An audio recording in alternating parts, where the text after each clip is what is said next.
La facture électronique. Préparons-nous et préparez votre feuille de route pour dès 2024.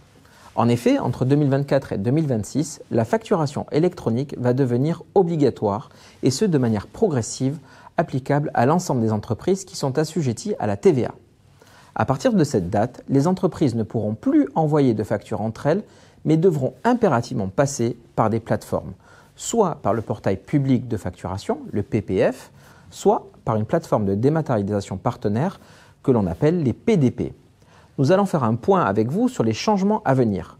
Mais tout d'abord, un rappel sur ce qu'est une facture électronique. Il s'agit donc d'une facture qui a été créée, envoyée et conservée sous forme dématérialisée et qui comporte nécessairement ce que l'on appelle un socle minimum de données sous forme sécurisée.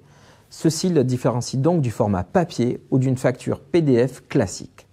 Ensuite, les factures doivent être transmises par voie électronique et ne sont valables qu'à condition que l'authenticité de l'origine, c'est-à-dire l'émetteur, soit identifiée, que son intégralité et son intégrité soient entièrement connues, non modifiables et garanties. Quel est donc l'intérêt de la généralisation de cette typologie de nouvelle facturation ?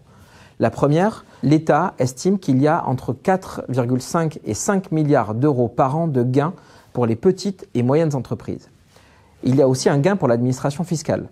En effet, elle recevra en parallèle toutes les données de chaque facture afin de limiter la fraude et faciliter les démarches de déclaration.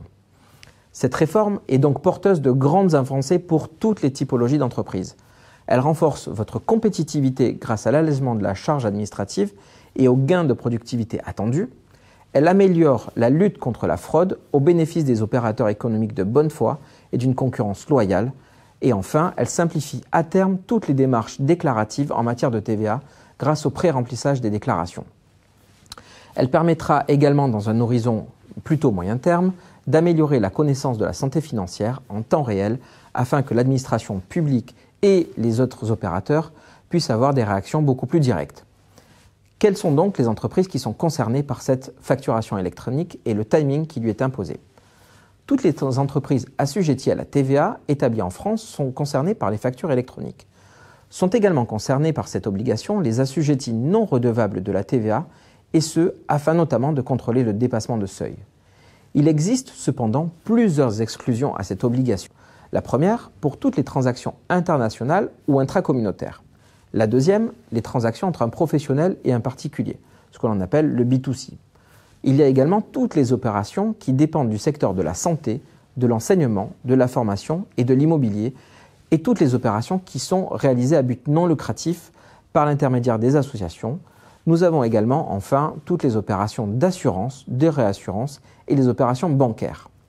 Les entreprises soumises à l'obligation de facturation électronique sont tenues de transmettre à l'administration fiscale certaines données de facturation. Attention, le non-respect des obligations donnera lieu à des amendes. Quel est le calendrier de mise en œuvre progressive ? À partir du 1er juillet 2024, toutes les entreprises, quelle que soit leur taille, seront soumises à l'obligation de recevoir une facturation électronique. À cette date, seules les grandes entreprises devront en prime recourir à ce mode opératoire pour l'émission des factures. À partir du 1er janvier 2025, on passe des grandes entreprises aux entreprises de taille intermédiaire. Et enfin, au 1er janvier 2026, toutes les entreprises dites PME, les petites et moyennes entreprises, ainsi que les micro-entreprises devront également à leur tour être capables d'envoyer des factures électroniques. Quelles sont les modalités de transmission de la facturation électronique ? Il existe deux manières de transmettre sa facture. La première, c'est de passer par une plateforme de dématérialisation dite partenaire, les fameuses PDP, afin de transmettre la facture à la fois à votre client et à l'administration publique. La deuxième, c'est de passer directement par la plateforme mise en place par l'État qui s'appelle Chorus Pro et qui existe depuis 2017. Cette plateforme sert déjà d'échange pour toutes les factures dématérialisées avec le secteur public. Quelques conseils pour conclure sur la facturation électronique. Pensez à vous rapprocher soit de votre expert comptable et ou de votre éditeur de logiciels pour vérifier que vous êtes déjà en capacité d'émettre des factures électroniques. Pensez également à pouvoir vous dire, est-ce que je suis capable de réceptionner toutes ces factures ? Enfin, vérifiez dans votre portefeuille client si vous avez déjà des clients qui sont considérés comme des grandes entreprises ou des ETI parce qu'elles seront susceptibles de vous imposer ce format dès 2024 et 2025.